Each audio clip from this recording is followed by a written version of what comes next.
നമസ്കാരം. Rough talks ഫുട്ബോളിലേക്ക് ഏവർക്കും സ്വാഗതം. ഇന്നലെ നടന്ന അന്താരാഷ്ട്ര സൗഹൃദ മത്സരത്തിൽ ബ്രസീലും സ്പെയിനും സമനില വഴങ്ങിയിരുന്നു.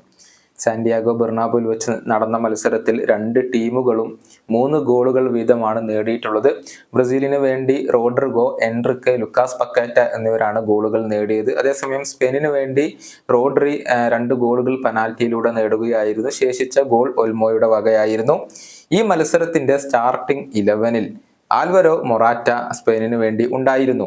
എന്നാൽ അദ്ദേഹത്തിന് സ്വന്തം ആരാധകരിൽ നിന്ന് തന്നെ അപമാനങ്ങൾ ഏൽക്കേണ്ടി വന്നിരുന്നു. താരത്തെ സ്പാനിഷ് ആരാധകർ തന്നെ വലിയ രീതിയിൽ കൂവി വിളിക്കുകയായിരുന്നു. ഇതിൽ വലിയ ദുഃഖം പ്രകടിപ്പിച്ചിരിക്കുകയാണ് ഇപ്പോൾ സ്പാനിഷ് പരിശീലകനായ ലൂയിസ് ഡി ലാ ഫുവന്റെ. ഈ കൂവലുകൾ തന്റെ ആത്മാവിനെ വേദനിപ്പിച്ചു, അതല്ലെങ്കിൽ മുറിവേൽപ്പിച്ചു എന്നാണ് ഇപ്പോൾ സ്പെയിനിന്റെ പരിശീലകൻ പറഞ്ഞിട്ടുള്ളത്. അദ്ദേഹത്തിന്റെ വാക്കുകൾ ഇങ്ങനെയാണ്: എന്റെ രാജ്യത്ത് വെച്ച് എന്റെ ദേശീയ ടീമിന്റെ ക്യാപ്റ്റനെയാണ് സ്വന്തം ആരാധകരിൽ നിന്നും കൂവലുകൾ ഏൽക്കേണ്ടി വന്നത്. ഇത് എന്റെ ആത്മാവിനെ മുറിവേൽപ്പിച്ചു.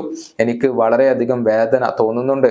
സാന്റിയാഗോ ബെർണാബുവിലെ ക്രൗഡ് ഇൻക്രെഡിബിൾ ആയിരുന്നു. പക്ഷെ സ്വന്തം താരത്തിന് കൂവലുകൾ ഏൽക്കേണ്ടി വന്നത് എനിക്ക് നാണക്കേട് ഉണ്ടാക്കി. പക്ഷെ വലിയൊരു വിഭാഗം ആരാധകർ പിന്തുണക്കുന്നുണ്ട്.